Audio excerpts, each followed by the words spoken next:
Hi అందరికీ, welcome back to Sravani's weekend kitchen. హెల్తీగా protein rich breakfast కావాలా? అయితే ఈ దోశ ఇడ్లీ బ్యాటర్ని ట్రై చేయండి. ముందుగా ఒక కప్పు జొన్నలు తీసుకొని సెపరేట్ బౌల్లో 6 to 7 hours నానబెట్టుకోవాలి. జొన్నలు ఫైబర్ రిచ్, డైజెషన్కి చాలా మంచిది, బ్లడ్ షుగర్ కూడా కంట్రోల్ చేస్తాయి. ఇంకో బౌల్లో ఒక కప్పు పెసర్లు, ఒక కప్పు శనగలు, ఒక కప్పు మినుములు, హాఫ్ కప్ బియ్యము, హాఫ్ కప్ అటుకులు, కొంచెం శనగపప్పు వేసుకొని వీటిని కూడా 6 to 7 hours నానబెట్టుకోవాలి. ఈ పల్సెస్లో హై ప్రోటీన్ ఉంటుంది. మసిల్ స్ట్రెంగ్త్కి అండ్ ఎనర్జీకి సూపర్గా హెల్ప్ చేస్తాయి. బాగా నానిన తర్వాత అన్ని ఇంగ్రీడియంట్స్ని మెత్తగా గ్రైండ్ చేసుకోవాలి.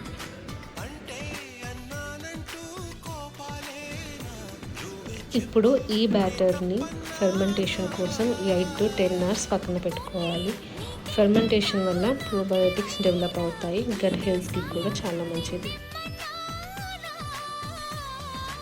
చూసారు కదండి ఎంత బాగా ఫెర్మెంటేషన్ అయ్యిందో. ఇప్పుడు ఈ బ్యాటర్ని బాగా కలుపుకోవాలి.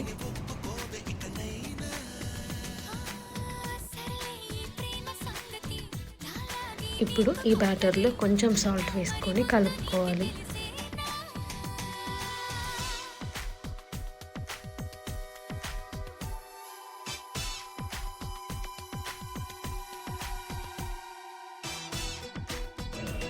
ఈ బ్యాటర్తో morning healthy protein rich dosa వేసుకోవచ్చు.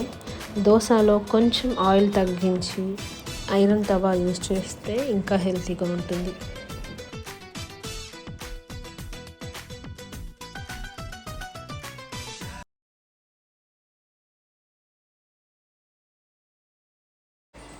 ఇదే బ్యాటర్లో కొంచెం బేకింగ్ సోడా వేసుకొని బాగా కలుపుకొని సాఫ్ట్ అండ్ హెల్తీ ఇడ్లీ కూడా చేసుకోవచ్చు.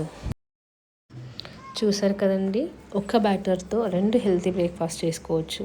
హెల్తీగా తినండి, హ్యాపీగా ఉండండి. ఇలాంటి మరిన్ని మా ఛానల్ అయితే సబ్స్క్రైబ్ చేయండి.